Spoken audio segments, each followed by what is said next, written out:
Everyone, কেমন আছো তোমরা সবাই? সবাইকে জানাচ্ছি হ্যাপি নিউ ইয়ার। আর হ্যাপি নিউ ইয়ারে আমরা চলে এসেছিলাম মুকুন্দনগরে। তবে আমি একা আসিনি, আমার ফুল ফ্যামিলি আমার সাথে এসেছিল।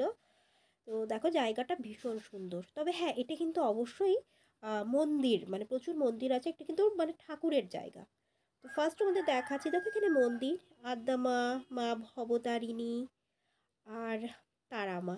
তো এই তিনটে কালী মন্দির একসাথে এখানে রয়েছে।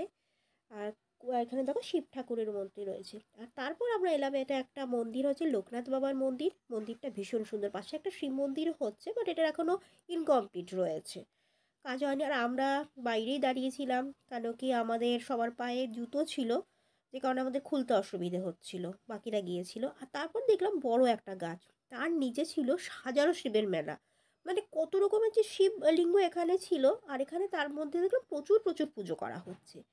আর তার পাশেই ছিল কিন্তু একটা শিব মন্দির। আর টোটাল জায়গাটা কিন্তু গঙ্গার ধারে, যেটাকে বলা হয় মুকুন্দনগর গঙ্গা। তারপরে আর একটা দেখলাম, ঠিক ঠিক জলের মাঝে একটা মন্দির, যদিও এই মন্দিরটার মধ্যে আমরা যাইনি। আর এই জলে কিন্তু প্রচুর মাছ রয়েছে।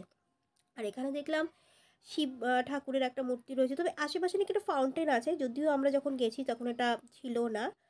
আর তারপরে একটা দেখলাম বড় একটা গণেশের মূর্তি রয়েছে, এটা আমাদের খুব ভালো লেগেছে। এছাড়া আরও মূর্তি রয়েছে। তো যাই হোক, এইভাবে আমাদের দিনটা কাটলো। যদি আমার ব্লগটা ভালো লেগে থাকে, লাইক কমেন্ট করো, নতুন হলে সাবস্ক্রাইব করো, পাশে থেকো, সাথে থেকো, টাটা, ভালো থেকো।